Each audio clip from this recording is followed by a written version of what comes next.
al tercer elemento, la tercera agenda que nos coloca de esta nueva administración que empezará, está colocando el tema de la migración. A nosotros nos llamó mucho la atención y se lo reconocemos, sobre todo pasando esta reunión que tuvo con la delegación de Estados Unidos.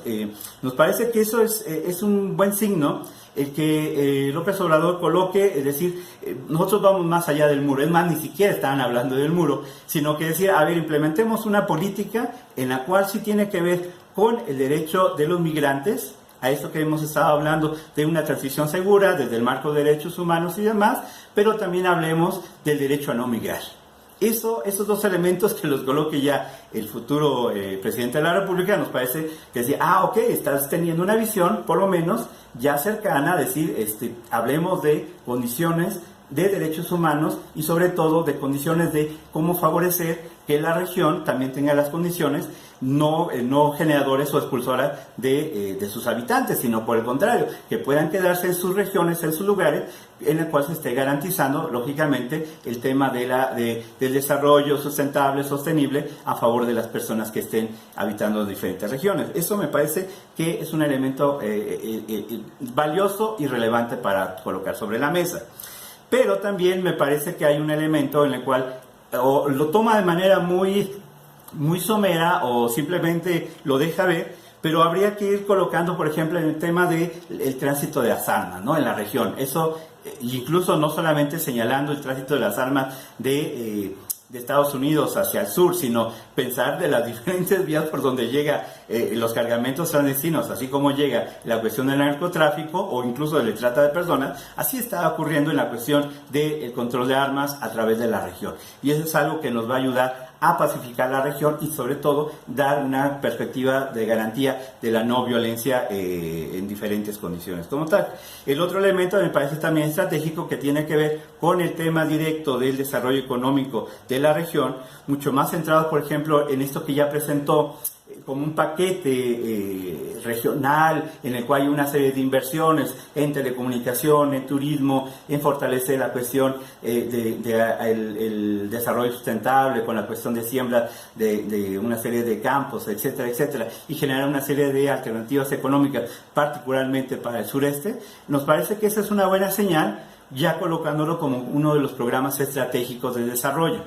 Aquí la pregunta sí tendría que ver, pues a lo mejor no es suficiente, ¿no? Habría que pensar también en una serie de condiciones en el cual, por un lado, tiene que ver con estas lógicas de las reformas estructurales que tenían que ver y que están impactando de manera general en la región, y como esas reformas estructurales pues tendrán que redebatirse y tal vez remodelarse, como la educativa, la energética, etcétera, pero que permita precisamente un desarrollo mucho más estratégico en la región para contener y para favorecer una serie de condiciones. Ahí, en ese sentido, me parece que lo está colocando, pero todavía no ha dado las pinceladas mucho más detalladas para decir por dónde va en esa condición.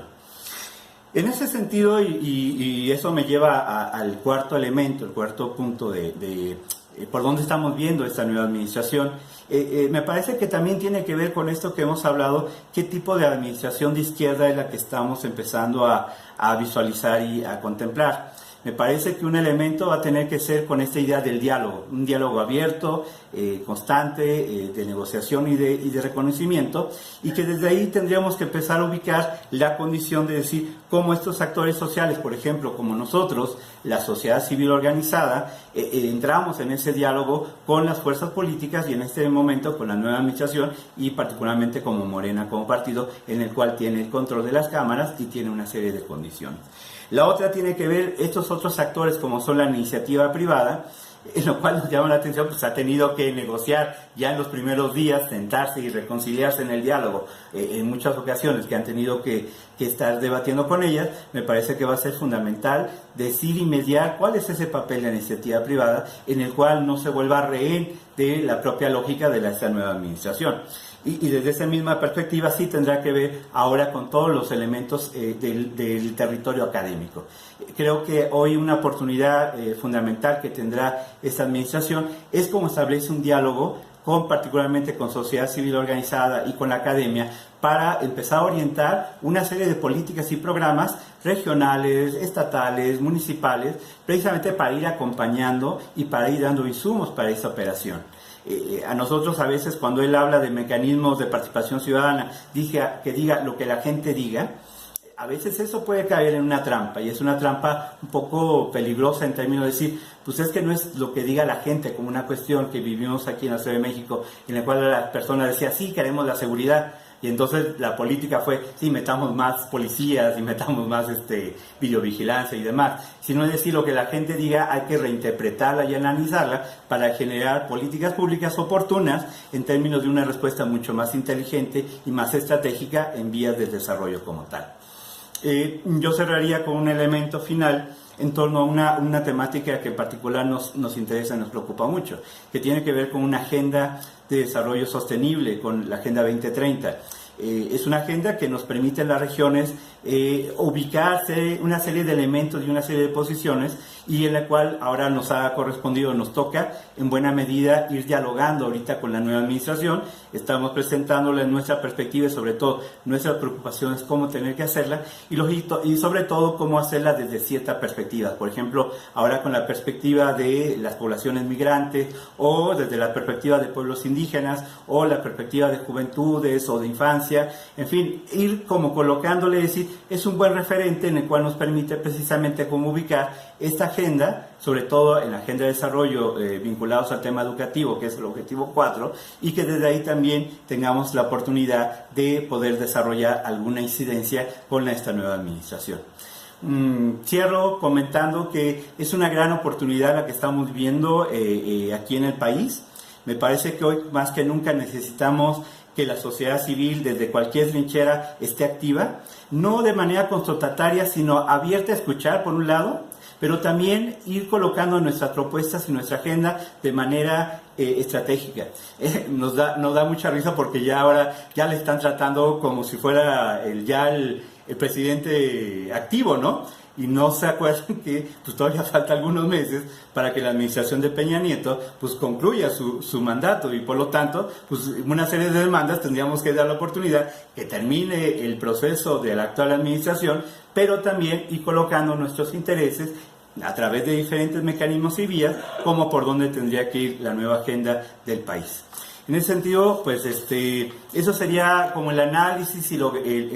información que estaríamos compartiendo en este momento, y quedo atento a cualquier pregunta, comentario que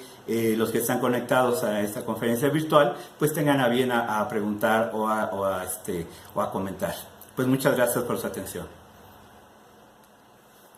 Muchísimas gracias a Reyes de la investigación comunitaria de arte. Muchas gracias, y también a Andino Asturias, del Centro de Estudios de Guatemala. Algunos han compartido vía chat algunas preguntas, y en el caso de Sandino quería socializar los datos de su ponencia. Ella se le acaba de enviar un correo electrónico con la presentación de su ponencia, y la vamos a utilizar con los participantes. Pero también había una pregunta de Alejandra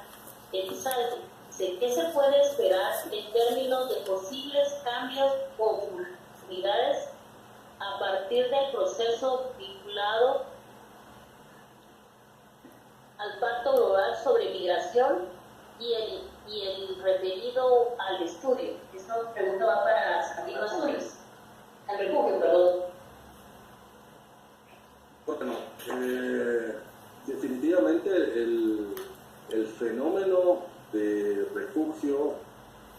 tiene las dificultades